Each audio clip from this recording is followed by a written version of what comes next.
course, it is the all-important, all-necessary Childline Gibraltar. Yes.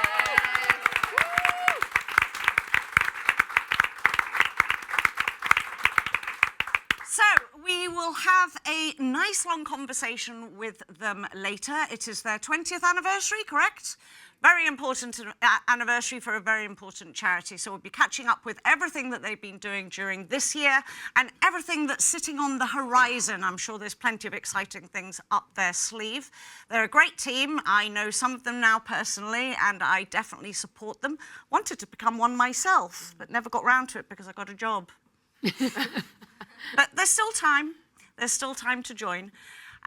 So we're going to talk tonight. I actually did a little snippet, as we do pre-show for socials, and I'm already getting a whole load of WhatsApps in. So we want to have a look at that, but of course we do want to hear from you. Tonight we're going to be talking about the all-important pets. We've never really addressed this one, and it is a massive issue in Gibraltar. So there's lots of pros and cons, lots of people for and against animals, especially dogs in Gibraltar, which at times could become problematic for a small urban city. Right, so we're going to tackle that one, but of course I have to give you the number. We do have a WhatsApp number. Please do share your suggestions and opinions. Everyone is welcome. I will try and read them all out.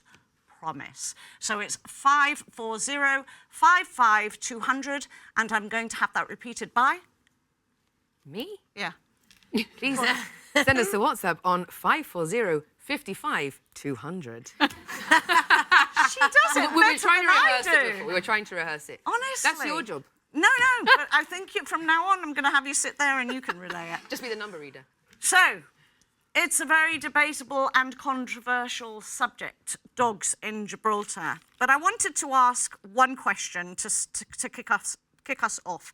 I did a bit of research, and I realised that Gibraltar is marketed to a whole lot of people abroad. And when they do their little marketing campaigns, and in this particular instance it was an estate agent, when they are trying to sell to Gibraltar out there to come and live here, there's all kinds of things that they will do and include in that sales pitch. And one of them is the sales pitch of Gibraltar being a dog-friendly country. But is that really the case? I mean, no, what's considered a dog-friendly country? Like, what's the criteria to get that status? You think? What? Like, nobody's killing them? I know. Nobody's hurting them? Nobody's... But, like, what is the actual... Do you have to have, like, a prerequisite... It can accommodate the country, city, town, can accommodate an animal to the degree where it wants or needs for nothing. So the laws will be favourable. Okay. The walking areas will be plenty. Okay. All that kind of thing makes it a dog-friendly city to bring animals from abroad and move over here and buy yourself a property and all the rest. Yeah, but what city isn't dog-friendly then? I think that's how the bar is Gibraltar. set. No, but that's what I mean. That's a really low bar. Yeah. Like, I think people get it confused with there are a large number of dog owners in Gibraltar, and I think people think that automatically means that we're dog-friendly, but we're not. We're not. In the summer months, for a start, there is nowhere for you to take your dog other than walk it on the street.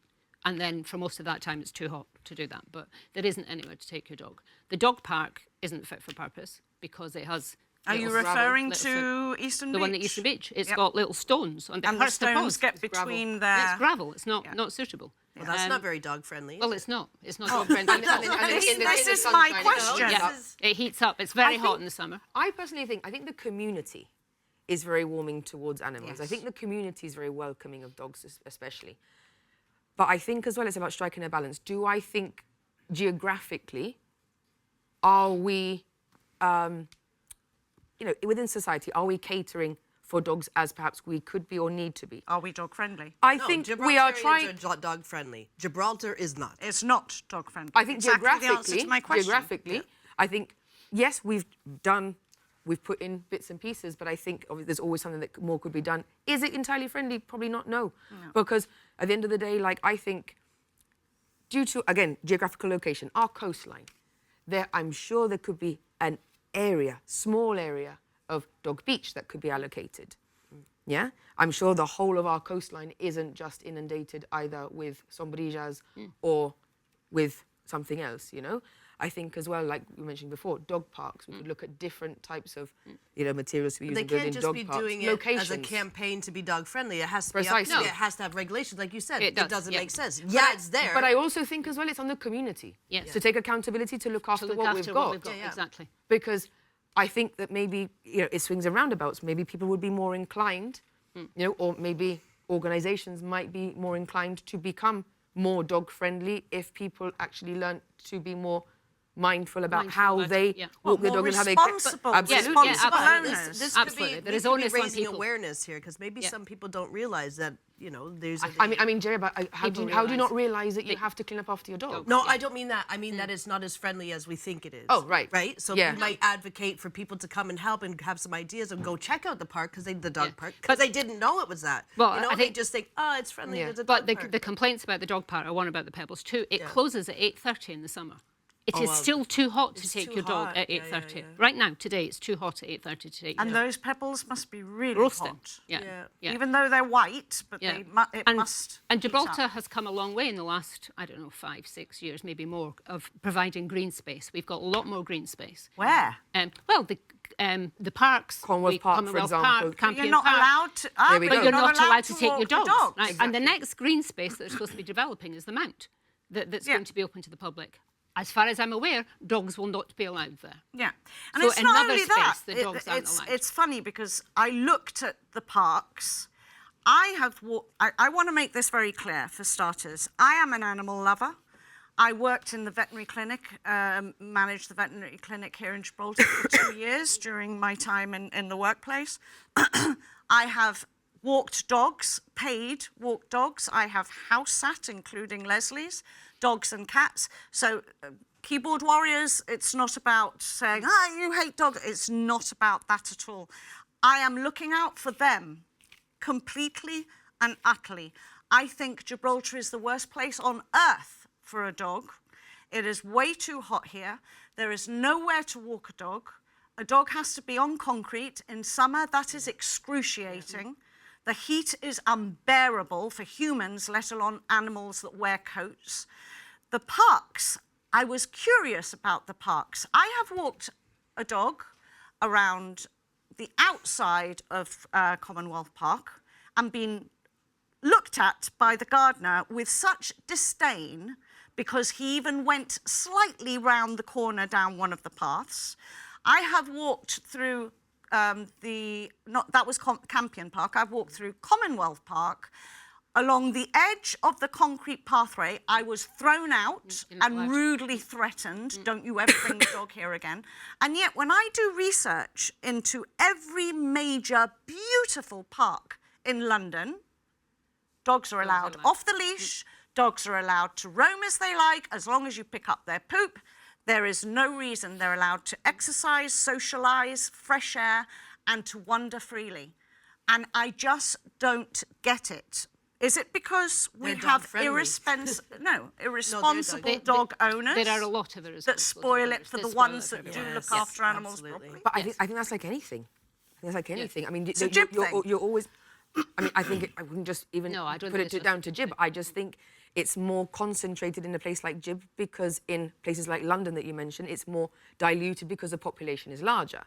But I think it comes down to responsibility on the dog owner, and I think it's education as well, because people need to be educated, you know, about how, for example, that there are ways to support your animal even in a place like Gibraltar. Yeah. But you have to be ready as the dog owner for that inconvenience, you know, Absolutely. because if it comes in the summer, I mean, Leslie can tell you firsthand, I'm out running my dogs 5:30, 5:45 in the morning. Thank you. Right? Yeah. So what then happens? And I say dogs, that's plural. Yeah? Why? Because I manage my dog care in a way that works for the animal, you know? I mean, I'm not going to release it on live TV, but there are some loopholes and places in Gibraltar that are fantastically, dog friendly, Now, all year round, though? yes, but again, it's a loophole that I'm not going to disclose on live TV. Why? Because I look after my dogs and I have gone through the trouble of finding places that I can take my dog. Is it somewhere that could be heavily populated? I have one of those loopholes too, but we don't talk about it. We'll talk about dog walking in a minute, because I think dog walking is an argument to be had. I'm getting lots of... I'm going to run through this as quickly as possible. Where do I even begin to talk about dogs? I own a dog myself, and it is a shame that the reality is that Gibraltar is not dog-friendly, but very shunned by society as a whole. And it's true, you get looked down the nose at. The loitering of dogs around many areas is due to lack of dog parks, open areas where dogs can go do their business, and to be able to expel energy, which is severely needed in Gibraltar, because the law is it has to be on a leash. Dogs don't get tired in Gib. You'd have to walk them for well over an hour for them to tire. The dog park in Eastern Beach are terrible for their paws with those tiny stones. They can't release their energy, as the stones really don't let them run around because they move underneath the paws. They can't gather momentum. Not only that, the park's a bit boring, no ramps or little tunnels or anything to keep them entertained. And dogs are social animals. They need to socialise. Laws need to be changed to improve the welfare of dogs and animals in general. There are a lot of malnourished and abused animals, and the RSPCA has no power to enforce anything other than those people who do not treat their pets well. The lady in the red hair is right. Okay, that's one person. Let me just quickly do this one. Hi to all tonight in Gibraltar. Using general public litter bins for bagged dog waste creates severe sanitation and public health issues. This is true, especially during the sweltering Mediterranean summer. As the name implies, litter bins are meant for dry trash like food wrappers, drink cans, and so on and so forth. When dog poo is tossed into open or ventilated street bins under Gibraltar's high summer heat and humidity, it bakes rapidly, triggering intense odour and acceleration. I don't know what people do, but I always put a knot in it. Yeah, I do. I always put a tight knot. But in Shoreham... But many people might just drop it in, is what he's saying. Where my daughter lives in Shoreham by Sea, which is near Brighton, they have special bins for dog poo. Oh. Yeah. They have separate we're bins just chucking it in the everyday bin for everyone. Compost. It bakes rapidly, triggering intense odour and accelerating decomposition. This foul smell isn't just a nuisance for residents and tourists walking through the upper town or along Main Street. It actively attracts swarms of flies, maggots and pests like rats and seagulls. True again. Flies that feed and breed on waste inside these bins can easily transmit dangerous pathogens such as E. coli and... Oh, gosh, and it gets scarier and scarier. I wonder if there's like a disposal tower that you could... that maybe some cities have that you could put next to the bins that... I want to talk about that. Danny, thank you. It's very long, but we want to move on. I'm always welcoming. Oh, here we go, another one. We desperately need a lot more for dogs, especially in summer. It is true, the poor things have nowhere to cool down, which brings me to a clip. Let's just watch this, because it's a problem every single summer, and I don't know that people are so aware, because they're wearing shoes and otherwise, that the floor is as hot on those paws, which is like a thin skin. It's not even that thick, really. Let's have a look at what Mark Bisarro, our local vet, has to say about keeping your dogs as cool as possible and also watching out for heat exhaustion. So important. Take a look. Well, primarily is you've got to be very careful when you walk your animals, when you take them out. Just because, remember, the animals have a thick coat, so therefore they can't thermoregulate same as we can. So if they were to go out in the middle of the heat, and although you might be okay for that period of walk, it might be too hot for the animal and you can get heat stroke very easily. Certain breeds are more predisposed to it, like a brachycephalics, the short-snouted breeds, but you've got to be very careful. Also remember that the dogs don't have shoes. So if it's really hot and the floor is parched and really dry and hot, you can burn the pads. So you've really got to use careful judgment. As soon as the temperature at night goes above 14, 15 degrees, then you've got to start protecting against mosquitoes, sandfly, which can spread diseases, ticks and fleas as well. So therefore, yeah, this time of year you've got to be the vectors, the insects are more prevalent, they're more all over the place, so therefore you had to give extra protection to your animal. Just because you don't see a flea on your dog doesn't mean that your dog doesn't have fleas. It's because, you know, that's I get a lot from a lot of clients. They think that their dog doesn't have fleas. When if you live in such a tight urban environment that we live in, where your contact with animals is considerable, then your risk of contracting or picking up a vector is like a flea is high. And when it comes to dogs, if you're out and about, make sure you walk them early in the morning or late in the evening, and make sure you have enough water on you. It's important to keep a cool environment for all our fluffy best friends, from dogs to cats, rabbits to gerbils. Well, remember, air conditioning is quite a modern affair, so therefore you don't necessarily need air conditioning for those animals, but you need is ventilation. Ventilation and shade. That's a paramount, you know, because you need to have airflow. If you can't have airflow through your house because the air is quite stagnant, then get yourself a fan. That is essential, yeah. So, enjoy the summer, but be responsible. It's important to keep your animals cool and safe from the hot sun. What's ironic in that clip is whoever's dogs those were off the leash were actually breaking the law. It's so unfair that they can't go off the leash. Look how they love to play. Yeah. And, Can I just say, though, it's not just summer. In winter, we're allowed to use one half of one beach in Gibraltar with our dogs. You're talking about Eastern Beach. Yeah, and the beaches aren't really used in winter. We all from September, say October for sure, the beaches aren't used. We're not allowed until, I think it's the 1st of November, till the middle of March, you're allowed to take your dog to the beach. One half of Eastern Beach, not even the whole of Eastern Beach, one half of Eastern Beach. It's not enough. It's not enough. And if you've got no transport to take your dog to Eastern Beach, what are you supposed to do? You can't take the dog. If you're round the other side of the rock and you don't have transport, you can't take your dog on a bus. You can't take your dog in a taxi in Gibraltar. It's ridiculous. It's completely ridiculous. It's madness. Until you go abroad, which so many of us are, and you realise how many things are out there for pets and pet owners, it is ridiculous how backward we are, because at the end of the day, give me solutions, don't give me problems. And there are solutions out there. I remember when we went to LA, and we were walking down to the gate, and I go, "What's that?" And I look, and it's a doggy loo. Yep. Inside the airport. I was going to Orlando, I had it's the to same see thing. it. Yeah. I go inside, and it is the most impeccable doggy toilet, with its loo roll, bags, its little patch of grass to have a pee. It's incredible. And so I started to research, and I discovered that these doggy toilets are everywhere in European airports. It's, you know, welcoming travellers. Why can't we have a small dog on our lap? Because you don't need the same rabies thing that goes on anymore, especially with the open borders. So why can't I take Ozzy in his rucksack to see my sons when I go over to the UK? Why not? Why not? You know, why do we have to stick them full of pills in a hold? So there's so many things you can do. In Spain, for example, they have doggy toilets. In Japan, so many places have these doggy toilets. So basically, there's different ways of doing them.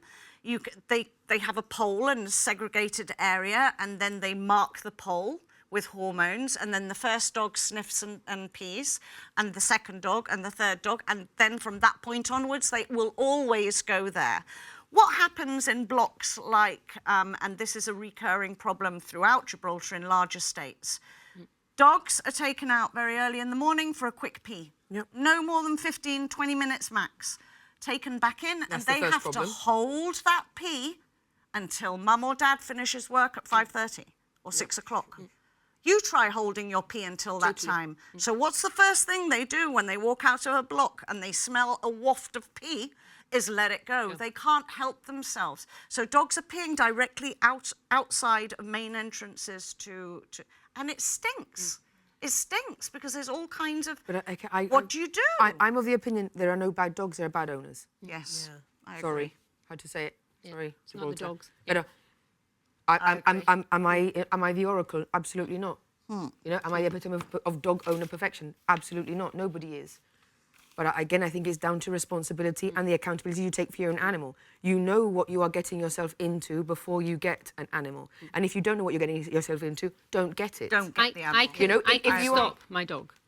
My little dog is the one that will pee first, and I can stop him peeing outside the building where I live. I've walked him. I He doesn't stop pee him outside the building. until we're well away from it. Yeah. Because See, you I can don't- do that. You can do It's it. You just- can it's do the- it. It's just like no. anything. You teach teach them them. how to do it. Train Just like The them. minute I say to him, no, he stops and he goes. It's Yeah. good. It's good. Move them along, Along, and then and where then- it's appropriate, once they But let if go, you're too give busy them a on your treat. phone when you're Yeah. taking so them I see out a for lot your of that. A lot walk. of owners who've got. Are you phone, they're walking not or being- aren't you walking? Are you Yeah. walking or talking? Talking, Let yeah. me just say what the world suggests is an ideal way to keep a dog. And I'm very against large dogs in Gibraltar as well, in small apartments.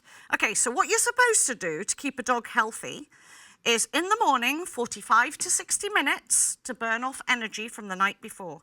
At midday, out he goes again, too hot in Gib, fair enough. 15 to 20 minutes, bathroom break. Back again in the evening, 45 to 60 minutes, mental stimulation, socialization, and decompression. This would be the ideal scenario. 3 walks a day. Most dogs get what? 1. 2 I'd say 2. and less than an hour. Yeah. Yeah, absolutely. Unless you're acquiring the services of a But again, that's on of the a owner. professional walker. Like I said, but that's And on they're the quite, owners. yes, it is on the owners. That's on And the of owners. course, I mean, I have if- to say I have the laziest dog on the planet, so But again, as a dog owner, if you are happy or are understanding of your obligation to get up at 5:30, quarter to 6 in the morning, And take the dog out. walk your dog for 45 minutes, then you would do that. Then you're also conscious that you need to be well informed that you're going home for 12 midday, let's say, for example. Yes, it may be too hot, so you would know the shaded areas, let them, sorry, in my experience, I would let them empty, you know, and then wait for the evening, you know, cooler in the evening, and then in the nighttime. Yeah, but you have to be willing to make those sacrifices. They're not even a sacrifice, really. It's a moral obligation if you're a pet owner. But I don't think that those 45 minutes to an hour is happening either. I think a lot of people. But are just again, then that's on the owners. no, but that's what I mean. I want to just let people at home know that we're not talking over the top of our heads. Like I said, I worked in the veterinary clinic, I've walked dogs, I've stayed in houses, house-sitting dogs, I've owned dogs, I've had a cat for 12 years. I'm well acquainted with all kinds of animals. But you, my lovely person, are very qualified with dogs. And we've got a photograph. Wes, if you can pop up that photograph. This was not of, expected. look at that. Hey. Look at that. Round of applause, please. Thank you. Not expected. This lady is super involved with animals and really does know her stuff. Tell us about it. My goodness, yes. I was a dog handler, as you've seen in the image there, for over 5 years for the police, the Royal Gibraltar Police. And then I went on to train as I'm now a qualified animal-assisted therapist. So I am qualified to train assistance dogs and help people with disabilities and those who require the support of emotional support dogs, etc., to train those animals and support families that need them. So, yeah. So you do know your stuff. And your dogs go to work with you every day, which you're blessed because not everybody can do that. Absolutely. But my dogs just don't just stay at work or stay at home. Again, I take on my obligation as a dog owner, and I am very quick to be out of the door, as Leslie will know, at 5:30, quarter to 6 in the morning when I've rocked back up to work, saying, "Oh, I've been That's in my dedication place, for taking the dogs out." They get back. Leslie can tell you when she sees them at work, they're absolutely flat out. Yeah. You know, they've had all their water, they've had their breakfast, they go out again at lunchtime, and then I'm out again in the evening with them. Yeah. That is, you know, you have to have that total understanding before you get the animal, which is why I'm saying I don't believe in bad dogs. It is something. It's the upbringing you give the animal, it's the education and the conditioning you give that animal from a very young age. Yeah. And people think, oh, when you're this puppy, yeah, you can start conditioning and desensitizing puppies from as young as about 5, 6 days old. Yeah, yeah. You know, when they say, oh, the loud noises, okay, desensitize the animal and expose them to loud noise from a young age. Yeah. You know, eating from different surfaces. Again, that way you have a more stable and a more well-conditioned and a more exposed animal, which makes them more regulated. Yeah. You have the time to train You've them. got to know your stuff. And I seriously think that the breeds that people choose there should be I really think we should do more homework into the breeds that work better for Jib.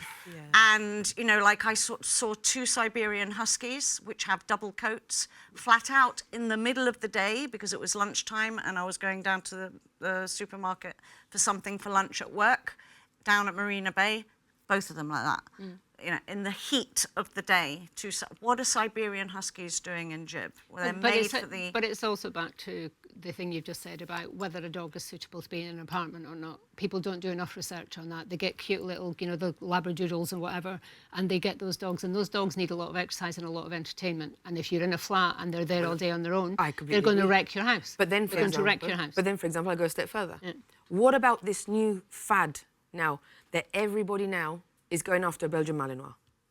What's that? No, what is that? It's a type of working dog. They're working dogs. They come out. What's that movie? I don't know. Can't think of it. But anyway, basically, the Belgian Beautiful Malinois dogs, but it is a robot. They are But phenomenal this is the animals. thing, they start looking at them like Geschulung. fashion accessories. Precise. Listen, I remember when I was very young, they used to have this thing with Dobermans. yes. They went through the thing with Rotties. Yeah. Rottweilers, sorry. Yeah. There's the fad that...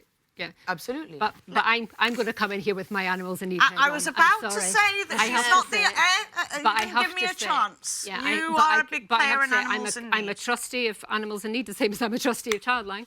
But my problem with this is we keep feeding the breeders. And a lot of these breeders are not good. You know, I've told people 100 times, if you really want to buy a dog from a breeder, then you ask to see the parents. If they won't show you the parents, there is a problem and don't buy a dog. There are hundreds of dogs in shelters.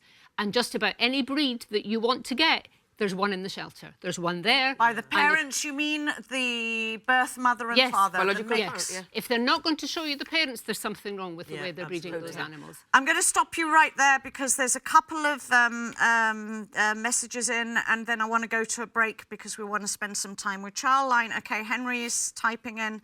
And again, it's how advanced other cities are. In Vienna, dogs accompanied their owners to gala events, dinner, owner's walk in full tuxedo, cushion and dog. I'm not sure what that means. Dog sits on the cushion by the table. Basically, dogs are completely spoilt. Vienna is one of the cleanest cities in Europe. There you go. Actually, I've been to Vienna as well, and the pride, the civic pride, that city has is like nothing I've ever seen before. Another very quick one. I've had my dog for 10 years and did my research for months before getting the breed. And wait, it's come off the screen. I'm very happy with him. It made me so prepared for my dog's behaviour and how to do. You see, this is a responsible dog owner who's gone out there and looked at the best dog for Jib and all the trials and tribulations. Oh, and Henry puts, this was back in 1995. That's how advanced they are, years ahead. Yeah. Well, look, there's lots of things that could be better in Jib with regards to dogs. I would like to see Gibraltar promoted as a dog-friendly place and mean it. It is extremely misleading. And there are lots of little things that can be done. There are nearly 7,000 dogs in Gibraltar, and we're a dog-loving and animal-loving nation. We'll only get more, I would think. It needs to be dealt with sensitively, and it needs to be dealt with the dog in mind. Less of what people want, their fluffy little toy, and more with the dog in mind. And with that, I have said enough. We're going to go to a very short break and come back to have a chat with Childline.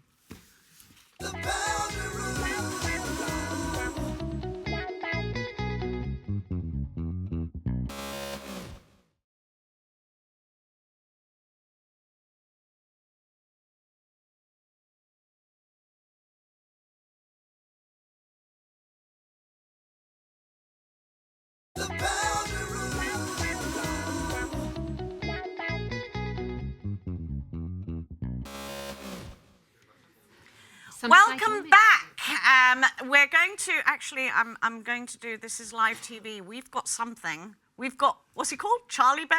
Charlie Bear's coming to visit us. Charlie Bear, if you're ready, can you come through to the studio? Oh, he's not ready, apparently. Okay. Right. He's a bit camera shy, I've heard. He is? But they're prepping him now. All right. Well, Charlie Bear. Caroline, can you explain who Charlie Bear is? You need a mic first and foremost. Let's get you a mic. Can I have a mic over here for Caroline? Thank you so much. Charlie Bear is our wonderful mascot. He comes to our school's events, he comes to the cavalcade, and he loves to be where the fun is. So he didn't want to miss out on the Powder Room episode tonight. So he's coming as our special guest. So how long has Charlie Bear been around? Quite a long time, Annie? Yes, a long time. Oh, sorry. Yes, ages. There've been various Charlies, No, there's not one Charlie. but this particular Charlie is very special. Can I ask why you got rid of the other Charlies? They got a wee bit grubby, you know, rolling around play areas, and they're little children. So we pensioned them off, but they're You in a pensioned good them off. place. They're in a Yeah, good they're being place. looked after, aren't they? Very well looked after. Blue Bear Farms. In the Blue Bear Farm, yeah. And so, but this is really our Charlie Bear. He's a very special one. Do we get to see who's... No. No. That's a secret. Charlie's Charlie. Charlie. He's Charlie. Okay. Charlie's What kind of question is that, Justine? Oh, here he is.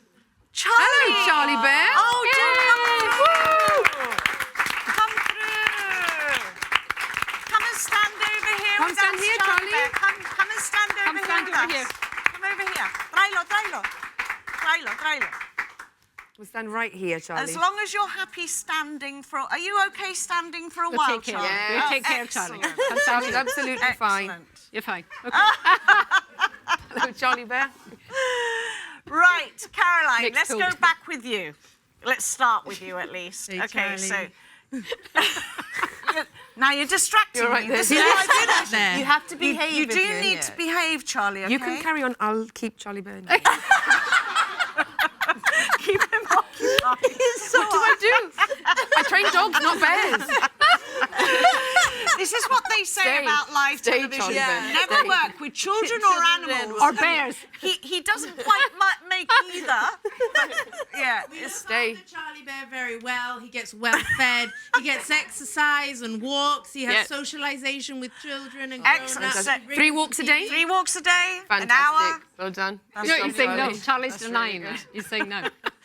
Okay, getting serious with the charity. So we're in 2026. Give us a little bit of a rundown from the last time we saw you, what you guys have been up to. I know that you had a fantastic gala night, for example. It's your 20th anniversary. Tell us a little bit about that. So we had the best gala night ever. We had the best party at the Sunborn. And I think what made it really special for us was the amount of people in the room that really supported the charity.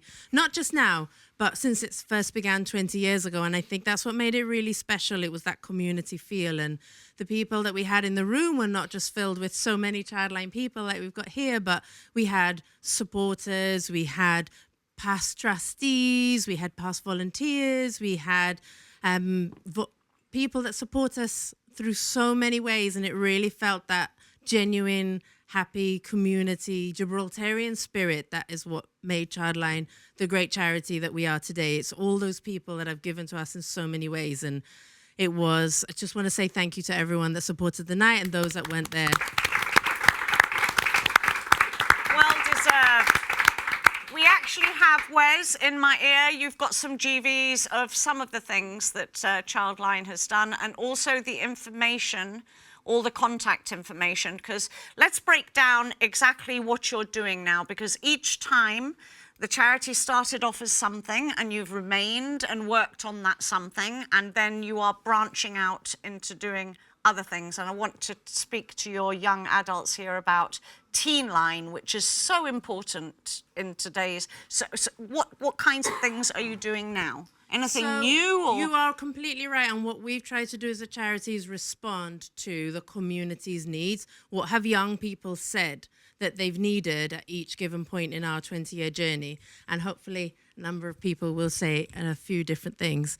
But one of the things is Teenline, as you mentioned. Young people told us, it was about 1.5 years ago, 2 years ago, that they were saying that actually they felt they wanted to reach out for support, but they didn't feel like they could reach out to Childline, that they'd grown up a little bit and they wanted something a bit more grown up. And it was our young volunteers who said, actually, why don't we have a new Teenline in collaboration with the trustees? And we spoke about it at length. And consulting with our young volunteers, we made it come true. And we've been running it. So we now have 2 helplines, one Childline for children, Teenline for teenagers. Maybe some of our young volunteers might want to add to that. Yes, I do. One I of just the say 2 while you're young passing- ladies in front of you. While they're passing the mic, Caroline is the queen of getting things done when she's decided she's going to get things done. I can Every tell. time. Are you a Teenline listener? Listener? I don't know. What No, is your no. role within Teenline? Mostly I just help out with public events, you know, trying to reach out to the community. Okay. Well, if I'm gonna, how do I say it? This feels... That's all right. That's okay. Take your time. Before I actually joined Childline and Teenline, I was completely under the belief that Childline was for younger kids and that there wasn't anything actually catered to people my age. Okay. So when I actually joined Childline, and this was almost right before Teenline was launched, and they told me about this idea of a helpline for teenagers, I thought it was amazing, because a lot of people, especially people my age, will think that we can't call Childline because it's not for us, it's for the younger kids. Right. So this sort of removes the stigma of actually calling for help in a way. How did you get involved, though? Were you a teen looking for somebody to talk to? Did you fall into it? Why are you where you are today? So I was actually looking for volunteering opportunities in general, and a family friend has done some work for Childline before, and they recommended that I start volunteering there. They told me about the Young Volunteer program, and so I asked if I could join, and they said yes, and I was very happy to join. So what have you done? What do you physically do there? Is it a text thing? Is it you're picking up the phone? Is it you're doing a one-on-one? Tell me how it works. So I don't actually do any of the helpline stuff myself. That's left to other people. I usually go to these events that are held by Childline and Teenline and try help promote the helpline. A voice for. Yes. That's what you are. Okay, do any of you, I'm looking at these young ladies here, are you Teenline on the actual Teenline? No, I want to speak to somebody who deals with teenagers that call in. The teenagers are too young to do So it. yeah, I work as a supervisor with the amazing team that we have of supervisors and as a community facilitator. And we work with both the Teenline and the Childline helpline. And we get the Teenline rings, I would say, just about as much as the Childline helpline. We receive a lot of calls on that helpline. You receive a lot of calls? And WhatsApps, so we don't just, contacts generally. Okay. So what are the problems? What are kids calling in about? What's kind of like the feedback you're getting? So I think we've just scheduled a post recently for the top 3 reasons that both helplines receive. And they are mental health, family relationships, and can you remember the last one? Peer relationships. So those are the 3 reasons that children and teenagers are calling the helpline for. And that's obviously something that we address with when we have our community outreach. We do family positive parenting. We do DART, which is domestic abuse recovery together. And we have our Resilient Minds workshops in all the schools from year 2 till year 9. When somebody, a teenager, calls feeling a little low, not quite knowing, feeling teary or angry even, how would you or they recognise that it's a mental health issue? How do you get to the point where you're almost diagnosing, not them, but the situation, to be able to help them?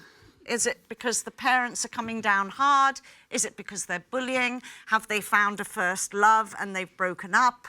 What kinds of things are they talking about? So we follow the NSPCC counselling model, which Childline UK uses as well. And with that model, we're able to first identify what need they come with. And based on what need they come with, they could come with needs to talk. They might be in a high emotional crisis. They might need a referral, which is then referred to whatever authority we need to do to keep them safe. And then from that need, we're then able to identify how we can best help them. Whether it's the skills specifically to listening to them, whether it's skills specifically to helping them solve a problem. And whatever problem they come with, even if it's listening, sometimes we have children and young people that want to call to tell us that they've passed an exam, to tell us that they've had an amazing day, to tell us what they've eaten. And it's lovely to hear because we don't just get problems, we also get children's really nice days. So when they're calling you, sometimes that takes a lot of courage.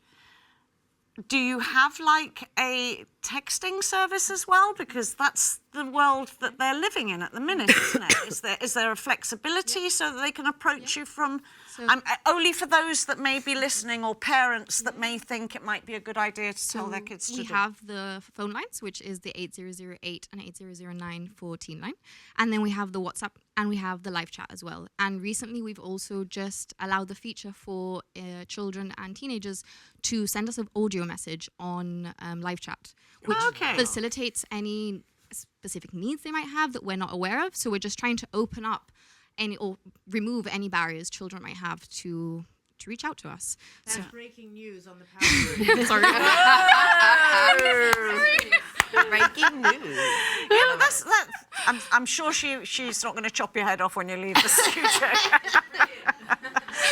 Hand it back to Caroline a minute. Tell us a little bit more about that breaking news, because I'm sure that you know a lot more in depth. We've been talking about it as a team, and it was actually feedback from the community team who was saying that actually children and young people, younger children, who at home maybe want to reach out, but there's no landlines at home anymore. Yeah, of course. And the payphones are getting more limited in the public streets, and we contacted Jib Telecom, and apparently there were 8 payphones left in Gibraltar, but not all of them work. And I actually tested one day that had the highest number of emergency calls made, like to emergency services, according to Jib Telecom's report, and it wasn't working. And I thought, gosh, what are we going to do for children and young people who need us? I mean, we get hundreds of calls every year, and in the last 3 months alone, we've had 200 calls. And of those 200 calls, we've had to support 6 children who were experiencing harm in some way. We had to support them, and we needed that extra support. And wait a minute, Caroline, just let that sink in a minute. You had over 200 calls in the last 2 months. 6 of those children were struggling with some form of harm. And they needed that support. And that's crazy. This is Jib, we're tiny. Yes, I mean, I could give you more. We do support a number of young people throughout the year on our helpline, but also as appropriate adults, which is something else that hopefully we'll have time to mention. And that's what we're here for. We're here to support children at times of need, in times of crisis, but we also support the majority of children when things don't get to the point of crisis. And that's also what we're here for. We're here to create and support a community where children can thrive, where children can fulfill their potential. And that's also our job, which is our other services that we offer. But going back to the payphones issue, we just thought for children, when they need to talk about a good day, a bad day, how are they going to reach out if they don't have a landline at home and maybe they can't access a smartphone? And so what we decided, one thing that we could do was within our live chat feature that children can search for on a tablet, because some children might have access to a tablet for YouTube or even on their smart televisions. We've got the voice chat feature, so they can send us a voice note because they might not be able to text all their feelings. And so that's something that we've newly just done this week. Well done. Very clever. It is about that, though, Caroline, isn't it? It is about adapting and changing to the world we're living in as you're progressing with this, and to the children's needs, trying to meet that demand. No? Let me speak to somebody about that support. Who can I speak to about supporting teens and children? Okay, so tell me a little bit about when you get somebody with a very clear issue, they've called you, they're very upset and all the rest of it, what are the next steps? Who do we reach out to help? I've never actually, no, I don't go on the helpline, so I've never actually spoken to anyone. Like, Okay. I help, like he said, with the public events and fundraising events and things. But I just think that Childline and Teenline, I mean, in general, as an organization and as a charity, do a great job at making sure that the help that people need is there. And to me, and from, I mean, personal experience as well, I think mental health is a very taboo sort of subject still, even now in 2026. Like, it's not spoken about enough. There's a stigma around it. People don't want to speak about it. People don't want to know if they've got some sort of mental health issue or illness, and it's just something I think that is very looked down upon as in Gibraltar, because it was such a small community. And I just think, that it's something that needs to be spoken about. Why do you do what you do? Why did you get involved? What drew you in? What was important to you? I think for me personally, I just think that it was a great opportunity to help people that need the help that they need, really. I wish that, I mean, Childline has been around since when I was growing up. I always knew about it. They would come to schools, give talks. I always knew about it. I've never called once in my life, because I've never gotten to the point that I felt like I've had to call. You know, I've got a great family, great friends, great support system around me. But I think that if I ever did need to call, I love the thought of knowing that I have that to fall back on, and that I have people that I don't know. I mean, you know, I don't know them personally. I'm on the other side of the phone. I'm not seeing them. I'm not speaking to them face to face, and they're still there to support me and give me the advice or the help that I need. And say I'm having a panic attack, something like that, they can be on the phone, speak to me, talk me through it, because maybe I don't want to go and speak to my friend.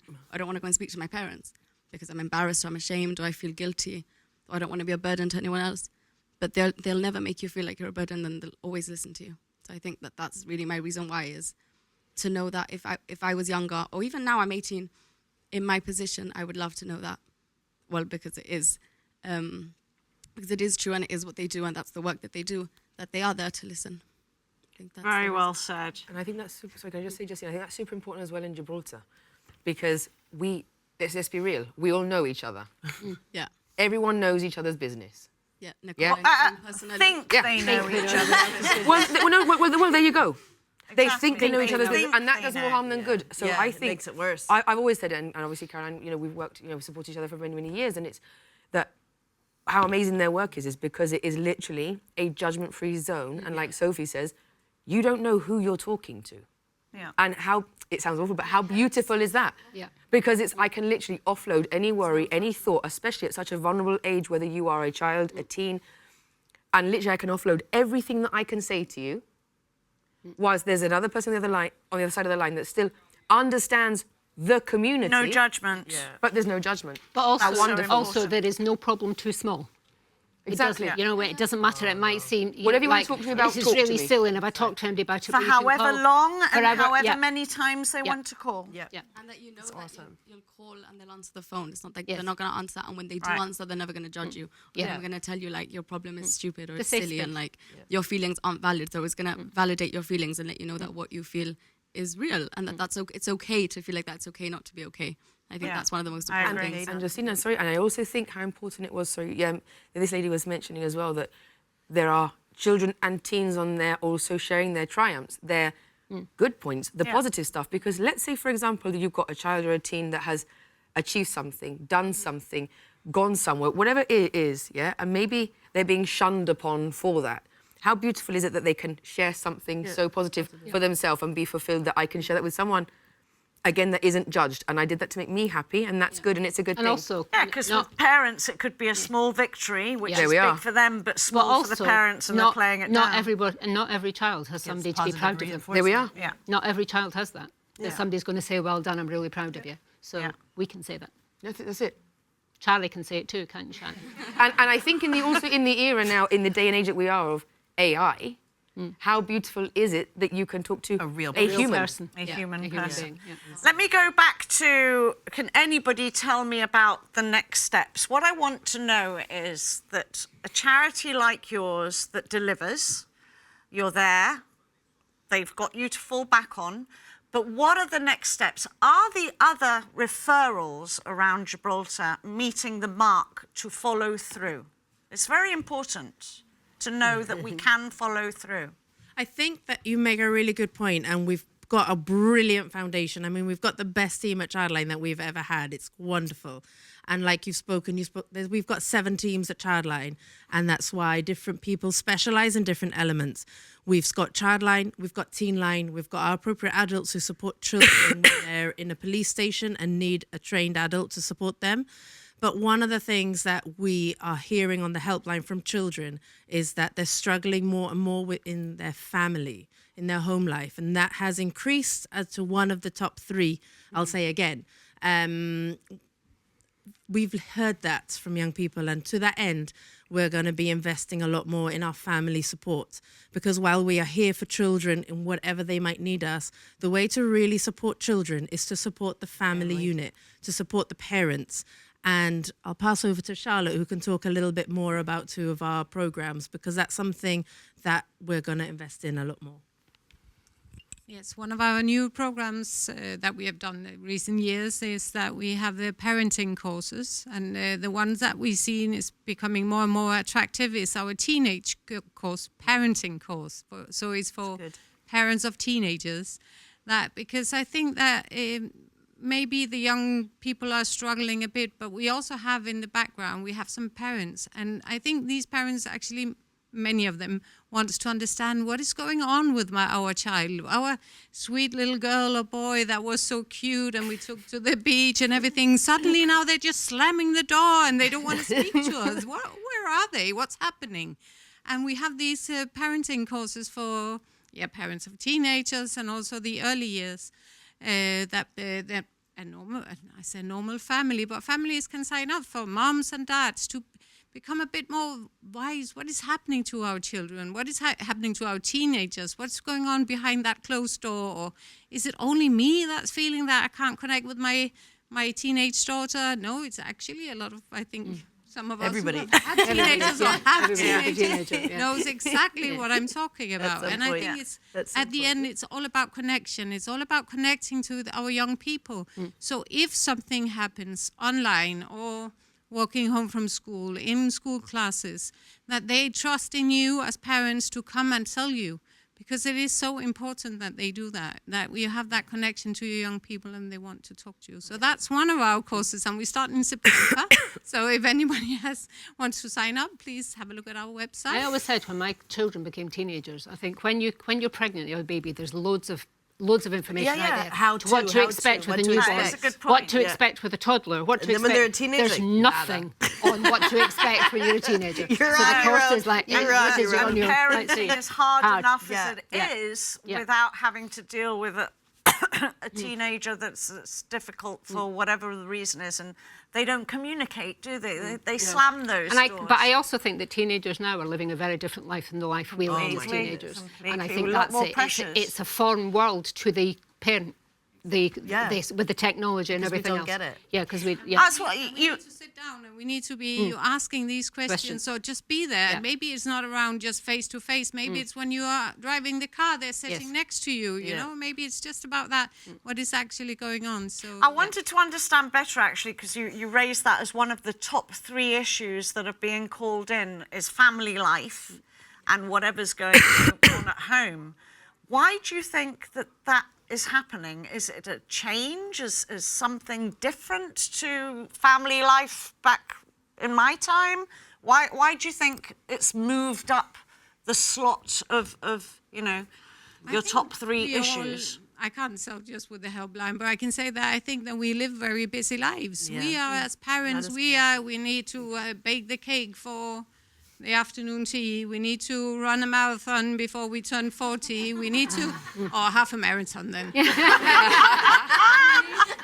need to do a lot of stuff, so we are busy as well. And I know lots of us, we are with our phones as well. So where is it that where we sit down and have that quality time with our young people. So you think it's a neglect thing?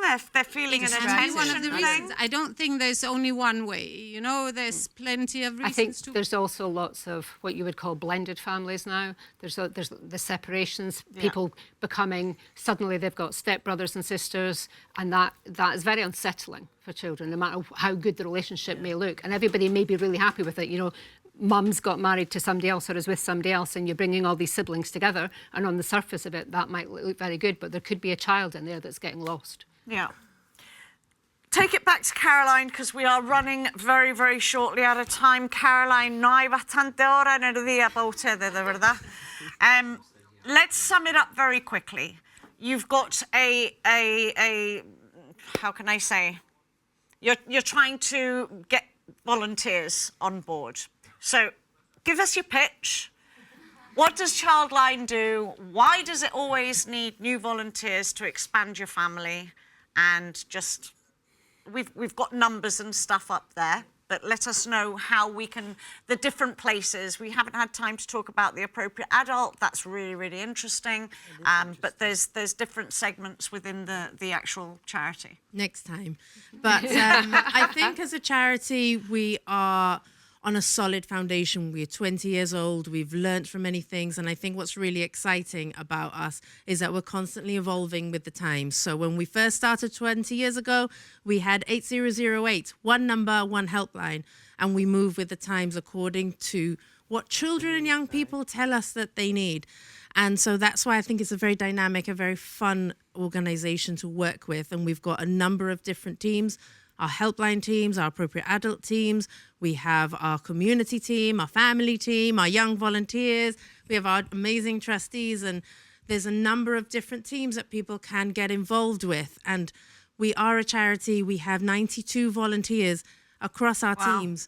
And we are only amazing because of the people here and the people that are not here that make us able to offer the services 24 hours a day. Annie here's our longest serving volunteer at 18 years. She's been with us.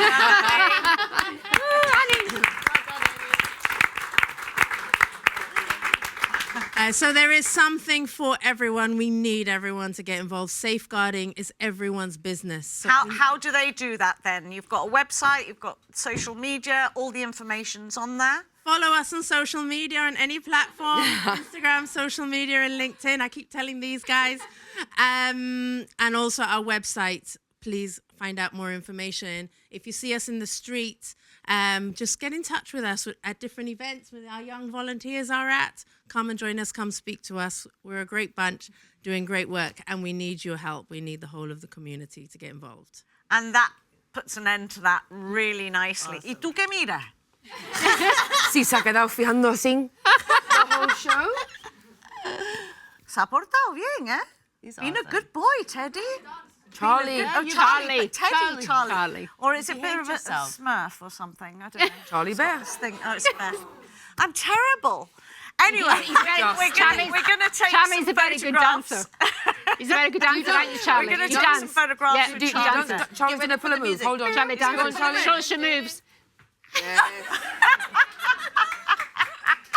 done. I love that you brought Charlie on, and I love you guys have made the effort to come and share the good word, because it certainly is a good word. So anybody at home, Caroline, everybody's very, very approachable in this charity. All ages are welcome, as you've seen. So important for you to get in touch on their website or otherwise, and and you'll be able to cuddle Charlie free of charge. Aye, there you are. There. Ven aquí, Charlie. You'll be able to cuddle this one free of charge. Seriously now, a charity well worth supporting and getting involved with. We'll see you next week. Good night.